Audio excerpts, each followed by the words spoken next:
이번 순서는 신문에 실린 사진을 보는 코너입니다. 자, 첫 번째 사진 보죠. 화재입니다. 200년 된 브라질 국립박물관에서 현지 시간 2일 큰 불이 났습니다. 엄청난 불이 났는데요.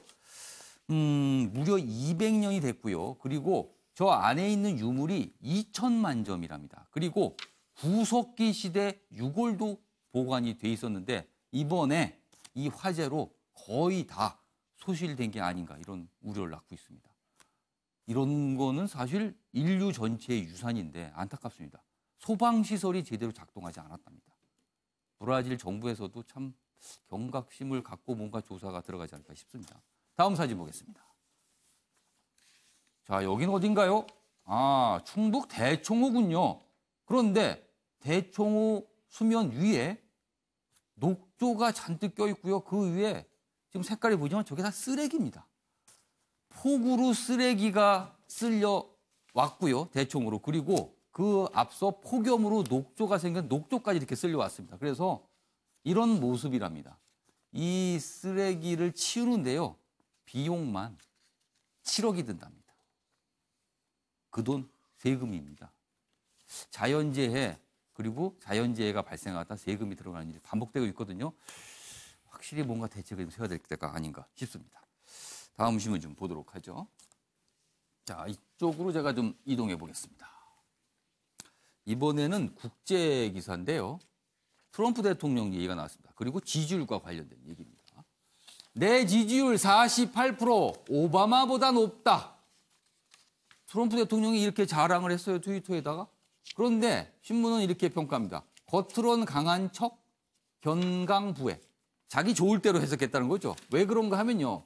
이 인용한 지지율이요. 친공화당 성향의 여론조사 업체라고 합니다. 다른 여론조사 기관을 보면요. 30%대가 나왔는데 트럼프 대통령이 본인이 아주 높게 나온 그래서 약간 객관성에 대해서 의심을 받는 미국 언론에 보도했다고 그렇습니다. 그런 여론조사 결과를 인용해서 내가 오바마보다 높다 이렇게 자랑을 했다네요. 원래 강한 사람은 그렇게 자랑을 하지 않는데 본인이 약간 뭔가 약하다고 느끼나요? 알겠습니다. 다음 기사 더 보죠.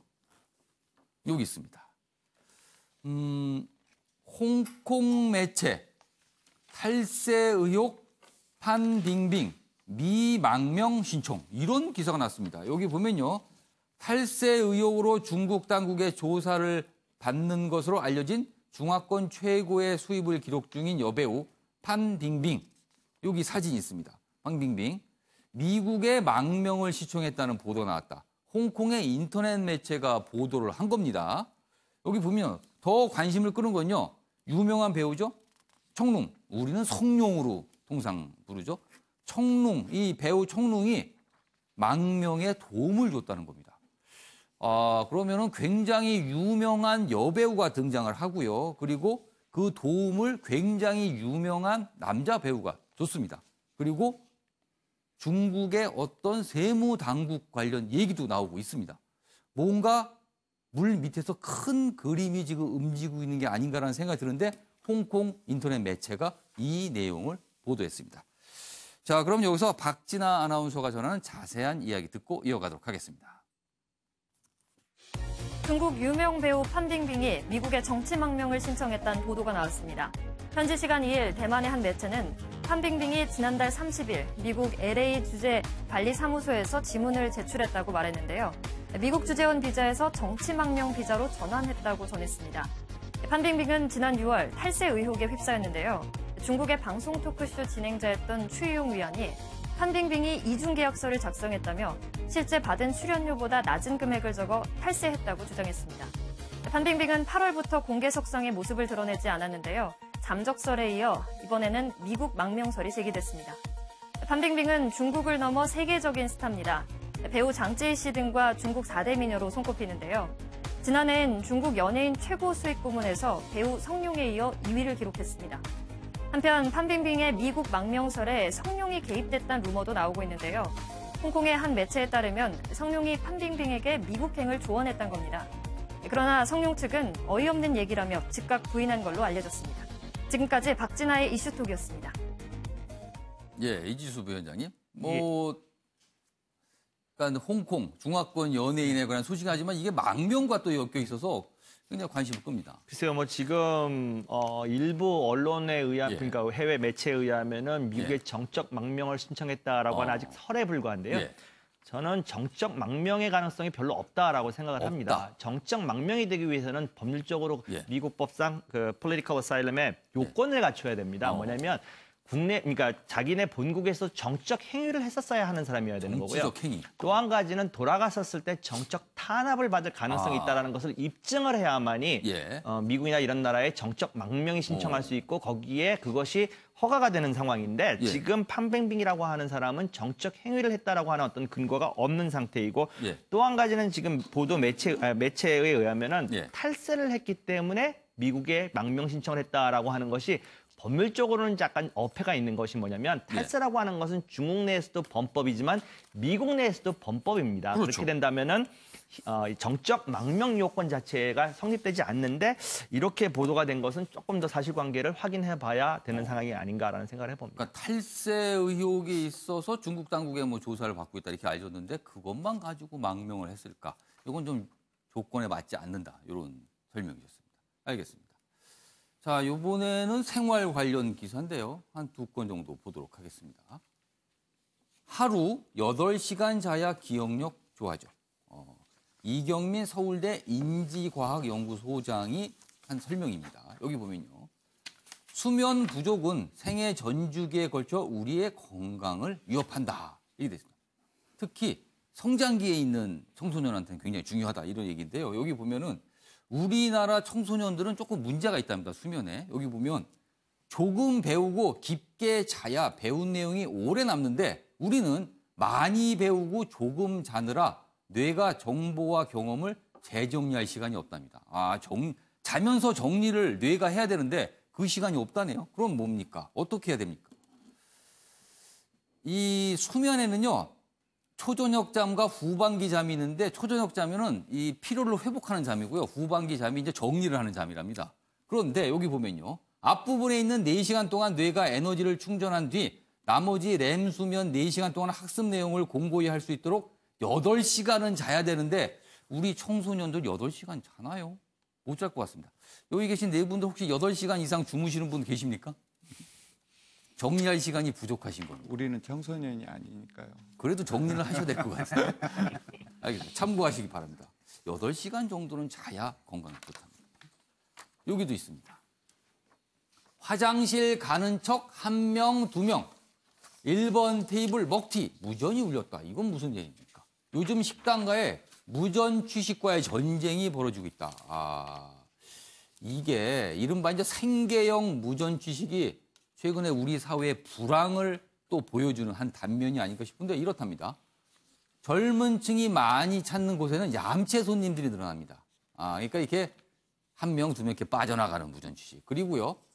40대, 60대가 많은 식당에서는 악성 외상, 다 외상 이런 경우가 많아서 주점 입구에 신분증 맡겨야 출입 가능한 이런 곳도 있다고 하네요. 씁쓸한 현실이 아닌가 싶습니다. 자, 이쪽 기사, 이번엔 경제 기사 한번 보겠습니다. 더위에 입맛이 변했나? 열대과일 수입이 급증하고 있다. 이렇게 돼 있습니다. 얼마나 늘었을까요? 지난해 과일 수입액이 12억 4천만 달러, 우리 돈으로 1조 2천억 원이 넘습니다. 이거는 2008년 대비 136%, 한 10년 사이에 2배 넘게 늘었군요. 그리고 올해 7월까지 수입액은 1년 전보다 7% 이상 늘었다고 합니다. 그러네요. 그러면 왜 늘었을까요? 그냥 이 기사는 아직 뚜렷한 걸 밝히지 않고 그냥 더위에 입맛이 변했나. 열대 과일. 그러니까 우리나라 기후가 지금 아열대 기후로 바뀌고 있는데 입맛 역시 아열대, 열대로 바뀌고 있는 게 아닌가 하는 이런 얘기 나옵니다.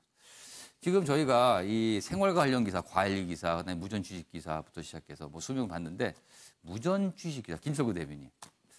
사실은 제가 기자 경험상 이런 사건 사고 취재할 때 이런 기사를 사실 불황 때 많이 찾습니다. 왜냐하면 불황을 보여주는 단적인 얘기거든요. 근데 그때 당시 과거에는요. 슈퍼마켓이나 가게에 가서 라면을 훔쳐가는 사람이 등장하면 불황이다 그랬거든요. 근데 지금은 그게 아니라 아예 무전취식이 등장하는군요. 이게 참 씁쓸한 얘기인데요. 물론 뭐 저희가 어렸을 때 시골 소재가 컸기 때문에 그 이제 이른바 설이라고 그래서요. 네. 이제 뭐 그 바닷가에 가면 이제 그물에서 고기를 좀 건져내거나 예. 아니면 뭐 그 옥수수나 뭐 이런 걸 좀 따서 따로 이렇게 먹고 이런 뭐랄까 낭만이나 이런 걸로 좀 생각을 했던 때가 있었는데 예. 지금 이 기사는 사실은 여러 사람이 가서 예. 밥을 먹거나 소주 예. 한 잔을 하고 예. 일단 이게 도망가겠다 이런 그런 걸 곳이죠. 계획을 하고 들어간 거 아니겠습니까? 피해자 역시 소상공인입니다. 아 그러니까요. 예. 이제 이런 것들하고 그다음에 그 실제로 이제 뭐 저희 나이쯤 됐는데 예. 가서 이제 술을 먹고 물론 이제 잘 아는 가게겠죠. 가서 예. 이제 예상이 좀 많아지고 예. 그게 쌓여가고 있다는 게 사실 현실로 나타나고 있는 거기 때문에 이게 아까 앵커께서도 말씀했습니다마는 예. 불황의 한 단면이기도 예. 하고 또 씁쓸한 건데요. 이게 그 정부가 뭐 계속 예산 갖고 뭐 이렇게 한다는데 한 말씀만 드리면 예. 돈을 쓸 때 써야 됩니다. 그러니까 돈은 사실은 그 과거에 이런 얘기도 있지 않습니까? 예. 그 곡식을 줘야 되는 게 아니고 농사 짓는 법을 가리키라는 얘기가 있듯이 예. 정말로 일자리가 지속 가능할 수 있도록 예. 그 기업을 그다음에 그 새로운 회사를 차릴 수 있는 창업할 수 있는 곳에 예. 상당히 많은 지원이 된다면 그리고 나머지는 있지 않습니까? 예. 나머지는 사회 안전망을 강화할 필요가 있어요. 예. 사실은 먹는 거 아팠을 때 그 예. 병원 가는 거 예. 그 의식주 문제를 기본적으로 해결하는 사회 안전망에 많이 투자를 하시고 나머지는 신산업 동력을 키우는데 그러니까 회사를 창업을 하는데 이런 데 좀 많이 지원을 했으면 좋겠다 이런 알겠습니다. 생각을 합니다. 불황의 그늘이 단적으로 나타나는 모습, 뭐 이런 무전취식이 아닌가 합니다. 물론 또 비양심적인 무전취식도 물론 있겠죠. 이번에는 역시 최근에 큰 논란 그리고 관심이 되는 집값 얘기입니다. 좀 해보겠습니다. 서울 집값은 못 잡고 지방만 빠지는데 자고 나면 세대책. 서울은 급등, 그런데 지방은 오히려 내리고 있답니다. 서울 집값 3.5% 뛸 때 지방은 0.5% 하락했다. 오락가락 정책의 시장 혼란만 커졌다. 이렇게 얘기가 나오고 있습니다. 자, 그렇다면 서울은 구체적으로 얼마나 올랐을까요? 49개월간 서울은요, 한 달도 안 쉬고 올랐답니다. 2005년에서 2008년 기록된 최장 상승. 아파트 평균 가격이요, 7억 원을 넘어섰다고 하네요. 급등이군요, 진짜. 자, 그렇다면 이렇게 집값은 급등하고 있고요. 정부는 하루가 멀다 하고 대책을 내놓고 있는데 오락가락이란 지적을 받고 있습니다. 그렇다면 시장에서는 어떤 반응을 보이고 있을까요? 이렇습니다. 새 혜택 소멸 전에 임대주택 등록 쇄도. 최근에 김현미 국토부 장관이 임대사업자 세 혜택을 줄이겠다 이런 얘기를 좀 하면서 지금 빨리 등록하자. 어차피 시행되기 전에 지금 하면 혜택이니. 이런 분위기가 나타나요. 그래서 이렇습니다. 등록하는 게 무조건 이득이다. 그래서 임대주택 등록이 쇄도하고 있다. 정부 정책 나오기 전에 빨리 하자. 이런 반응이군요. 그리고요. 또 바뀔 텐데 그냥 집 사자. 정책 널뛰기에 집값만 요동친다. 정부가 집값을 잡겠다면서 정책을 계속 내놓고 있으나 시장에서는요. 뭐 또 바뀔 텐데 그냥 사지 뭐. 올라도 사야 될 것 같아. 이런 반응이라는데요. 이런 말이 있습니다. 여기 보면요. 이게 지금 아마 결혼을 앞둔 부부와 이제 부모 사이에서 오간 대화 같습니다. 정부 부동산 정책 꼴을 보니 집값은 절대 못 잡게 생겼다는 게 양가 부모님의 공통 의견이었다. 예물이나 예단, 혼수 등은 없애거나 최대한 줄이고 신혼부부 살 집부터 하루빨리 구하자고 합의를 보셨다. 자, 이 얘기가요. 간단한 게 아닌 게 예물, 예단, 혼수 등은 줄이다. 이게 소비가 안 돼서 내수가 나빠지는 겁니다. 이게 소비가 돼야 돼. 이걸 줄이고 집을 사겠다. 집값만 또 올라가는 겁니다. 이런 일이 지금 반복되고 있어요. 자, 그럼 이 대목에서 집값 급등 대책과 관련해 두 개의 기사를 비교해 보겠습니다. 신부 대 신문 보시죠. 신문 대 신문. 국민일보와 중앙일보입니다. 국민일보, 투기 수요 철저히 차단, 서민 주거는 확대. 투기 수요 차단 쪽에 방점이 좀 있어 보입니다. 중앙일보는요, 부동산 해법은 공급 확대와 수요 분산. 이렇게 얘기했는데 공급 확대 쪽에 방점이 있는 듯 합니다. 신문 하나씩 보겠습니다. 먼저 이쪽에 국민일보 신문입니다. 여기 있습니다. 사설입니다. 투기 수요 차단하되 서민 주거 안정 취지는 살려가야. 이렇게 됐습니다. 투기 수요 차단과 서민 주거 안정 두 가지를 얘기했는데 앞부분에 투기 수요를 강조하고 있습니다. 여기 보면 내용도 있습니다. 정부가 의도한 대로 올해 신규 등록 임대사업자가 급증했지만 이 조치는 투기 수요를 부추긴다는 지적을 받았다. 세제 혜택이 많고 8년 임대 의무 기간을 충족하면 양도소득세가 중과세되지 않기 때문에 다주택 규제를 피하는 수단이 되고 말았다. 이렇게 지적을 했고요. 그래서 또 있습니다. 정부는 투기 수요를 차단하되 서민 주거 안정이란 당초 취지가 훼손되지 않도록 정책을 세밀히 가다듬어야 한다고 조언하고 있습니다. 자, 그럼 중앙일보는 어떤 내용을 전하고 있을까요? 역시 사설입니다. 부동산 시장 해법은 공급 확대와 수요 분산이다. 여기 내용이 있습니다. 부동산 시장 안정을 위한 해답은 이미 나와 있다. 주택 공급을 늘리고 수요를 분산시키는 것이다. 서울에는 집을 지을 택지가 별로 없다. 결국 재건축, 재개발을 활성화하는 방법밖에 없다. 이렇게 얘기를 하고 있고요. 요 밑에도 있습니다. 이와 함께 서민 주거 안정을 위해서는 양질의 공공주택을 많이 공급해야 한다. 이렇게 얘기하고 있습니다. 자, 국민일보는요, 투기 수요 차단 부분을 좀 더 강조했고요. 중앙일보는 공급 확대 부분을 강하게 얘기하고 있습니다. 자, 네 분께서는 두 개의 사설 중에 어느 쪽에 좀 더 공감이 가시는지 보겠습니다. 먼저 이지수 부위원장. 글쎄요, 부동산을 잡기 위해서는 두 가지 방법이 있겠죠. 공급과 수요라고 하는 시장 원리에 따라서 수요를 억제하느냐 내지는 공급을 확대하느냐. 예. 지금 사설마다 이제 투기 수요에 방점을 둔 사설이 있고 공급 확대에 이제 방점을 둔 이제 사설이 있는데 예. 제가 보기에는 지금의 상황은 둘 다 해야 되는 상황이 아닌가라는 생각을 합니다.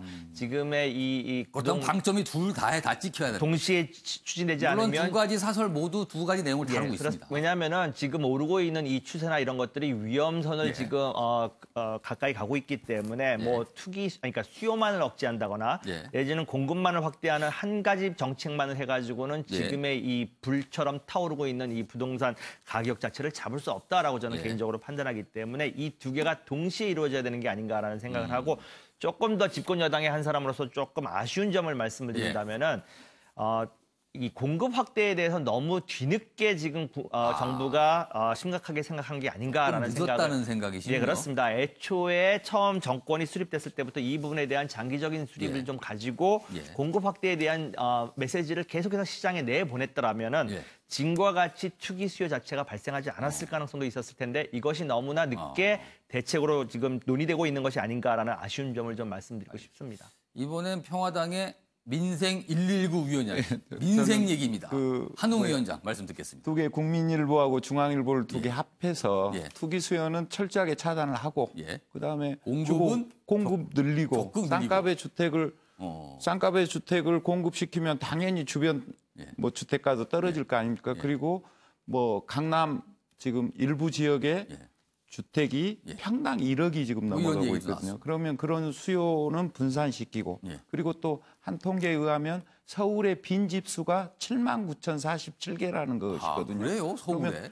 그러면 한쪽에서는 또 비어 있다라는 말입니다. 강남의 일부 지역에서는 1억 예. 평당 1억이 넘는 예. 그런 상황인데 다른 곳에서는 또 비어가고 예. 있고 같은 서울이면서도 근데 빈집에 대한 대책과 그거에 대한 대응에 대해서는 전혀 논의가 없거든요. 그러니까 빈집?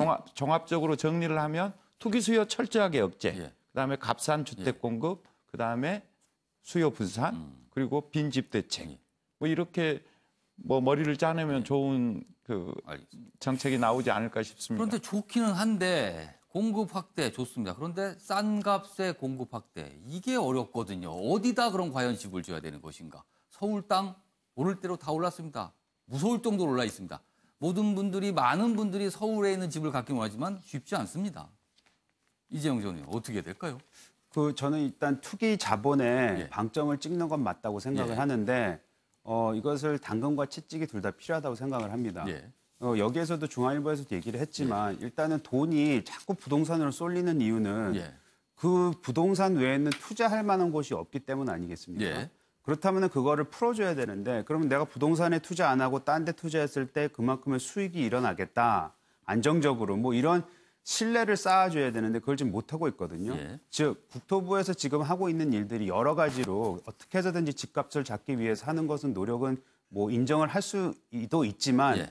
한 가지 우려되는 부분은 일단 이 정부의 컨트롤 타워가 없는 게 아닌가. 즉 이런 거죠. 국토부에서 어떤 그 집값을 잡기 위해서 예. 어떠한 정책이 나오면 아까 말씀드렸듯이 투기 자본이 이제 선회할 수 있는 이제 숨구멍을 터줘야 되는데 그건 또 다른 부처에서 해줘야 되는 일이거든요. 그럼 다른 부처에서는 과연 이거를 같이 손발을 맞춰서 예. 할 수 있느냐?